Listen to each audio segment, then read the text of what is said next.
Bismillahirrahmanirrahim. Assalamualaikum warahmatullahi wabarakatuh. Perkenalkan, nama saya Umi Rahmawati, NIM B932181 dari kelas B4, semester 4, mata kuliah Metode Penelitian Kuantitatif. Di sini teman-teman kita akan membahas sedikit pembahasan tentang teknik sampling. Nah, jadi sebelum kita masuk ke teknik sampling itu, sampel selalu berkaitan dengan populasi. Jadi kita harus tahu terlebih dahulu apa sih itu populasi. Jadi populasi itu adalah kelompok elemen yang lengkap dari objek penelitian kita. Jadi dari suatu elemen yang sangat lengkap, kemudian itu dijadikan objek penelitian kita. Kemudian sampel di sini adalah bagian dari populasi. Jadi kita memilih beberapa atau mewakili beberapa populasi itu untuk kita jadikan sampel. Kayak gitu. Nah, mewakili bagian ya maksudnya kayak gitu. Terus jadi kurang lebihnya gambarnya seperti ini. Nah, di teknik sampling ini sendiri itu dibagi menjadi dua, ada probability sama non probability. Jadi kalau probability itu semua anggota yang ada di populasi itu berhak menjadi salah satu sampel dari yang akan kita pilih. Kemudian non probability ini itu berbeda dengan probability, karena non-probability itu dari si penelitinya itu sudah menentukan kriteria dan siapa saja yang berhak untuk menjadi sampelnya, seperti itu. Namun sebelum kita masuk ke beberapa contoh dari bagian probability dan non-probability, saya di sini akan menjelaskan tentang bagaimana prosedur kita untuk melakukan teknik sampling. Nah, jadi yang pertama yang harus kita lakukan itu adalah identifikasi populasi target. Jadi populasi seperti apa yang ingin kita teliti, terus kemudian kita membuat definisi operasionalnya tersebut. Kemudian kita memilih kerangka pemilihan sampel. Jadi setelah kita mengetahui populasi target kita itu seperti apa, maka kita akan memilih kerangka yang cocok dengan populasi target kita.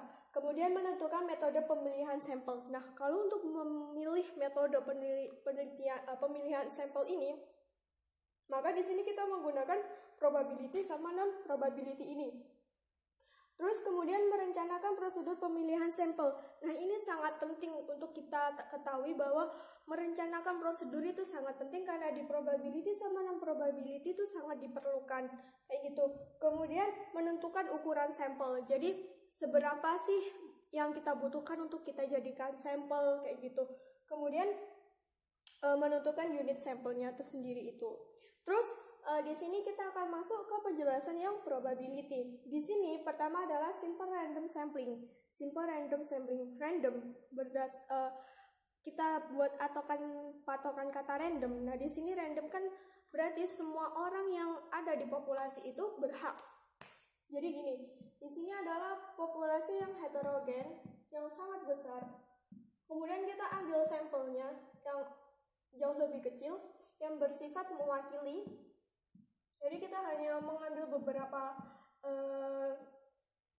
orang, contohnya ya, beberapa orang untuk mewakili si populasi yang sangat besar ini. Itu yang namanya simple random sampling. Kemudian ada juga proportionate stratified random sampling.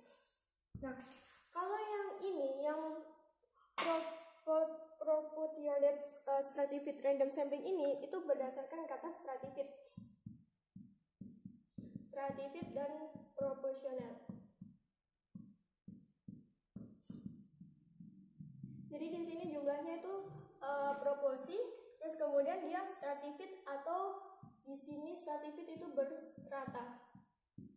Contoh, kita meneliti kinerja seseorang berdasarkan latar belakang pendidikannya. Nah, di sini latar belakang pendidikan. Latar belakang pendidikan ini pasti kan banyak macamnya, seperti kayak S1, SMA, kemudian SMP. Nah, di sini jumlahnya ada 100, di sini ada 700, kemudian di sini katakanlah ada 1000. Kemudian kita mengambil sampling 55 setiap elemen. Nah, ini yang dinamakan dengan proportionate stratified random sampling. Kemudian yang ketiga itu ada disproportionate stratified random sampling. Nah, kalau yang ketiga ini katanya itu, kata yang bisa kita jadikan patokan itu disproportionate stratified. Di sini adalah disproportionate. Berarti dia mengalami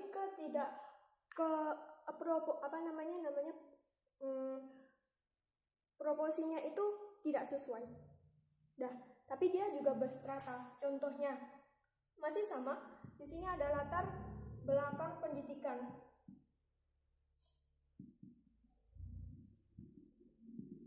Di latar belakang pendidikan di sini kita tambah stratanya untuk S2, kemudian S1, SMA, kemudian SMP.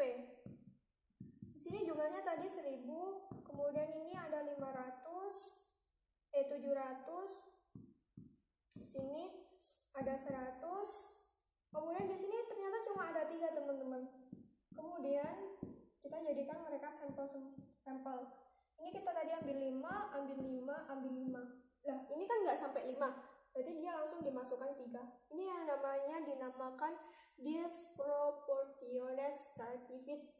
Seperti itu, berstrata, tapi salah satunya ini tidak memenuhi proporsinya. Jadi semua elemennya itu diikutkan kayak gitu. Kemudian kita di sini akan membahas yang keempat, yaitu cluster sampling. Kalau cluster sampling ini biasanya disebut sampel berdasarkan kelompoknya.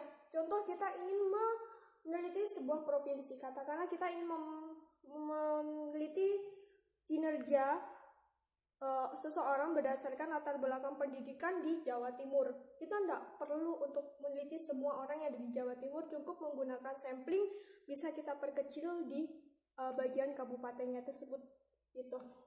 Terus kita masuk ke non-probability. Nah, kalau yang non-probability ini itu ditentukan oleh penelitinya. Jadi mulai dari kriterianya, jumlahnya, sistemnya, itu semua sudah ditentukan oleh peneliti gitu. Jadi nggak sembarang orang bisa masuk dalam sampling ini gitu. Yang pertama ada sampling sistematis. Nah, kalau sampling sistematis ini contohnya kita di sini sudah mengumpulkan 1000 responden untuk kita teliti. Kemudian kita beri mereka masing-masing nomor sampai 100. Kemudian ternyata di sini kita memutuskan untuk memilih yang memegang nomor kelipatan 3, 6, 9 yang akan kita teliti. Nah, di sini yang disebut sampling sistematis. Kemudian ada sampling kuota. Nah, kalau sampling kuota ini berarti kita patokannya pada kata kuota. Jadi kita sudah tentukan kriterianya, kita sudah tentukan semuanya, kemudian kita tinggal mencari orang sehingga kuota yang kita tentukan itu terpenuhi. Kemudian ada sampling insidental. Kalau sampling insidental ini tiba-tiba kita bertemu orang, kemudian ternyata kriterianya sama dengan orang yang kita cari, kemudian jawabannya juga ternyata mendukung penelitian kita, maka di situ disebut sebagai sampling insidental. Kemudian ada purposive sampling. Nah, ini adalah berdasarkan pertimbangan tertentu. Pertimbangan tertentu entah itu dari faktor apa. Nah, tapi biasanya purposive sampling ini itu tidak bisa digeneralisasikan sehingga dia lebih cocok di kualitatif kayak gitu. Kemudian ada sampling jenuh. Kalau sampling jenuh ini di sini seperti sensus.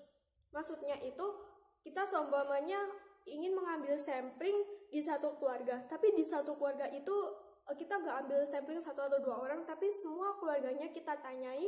Nah, di situ yang disebut dengan sampling jenuh alias sensus. Kemudian yang terakhir ada snowball sampling.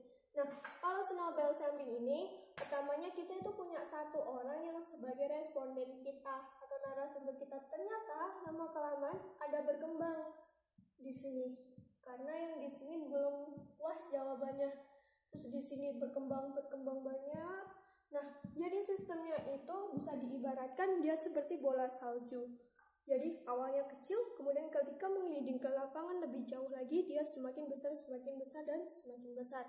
Oh ya, jadi penjelasan yang saya sampaikan ini berdasarkan bukunya Bapak Sugiono dalam judulnya Metode Penelitian Pendidikan.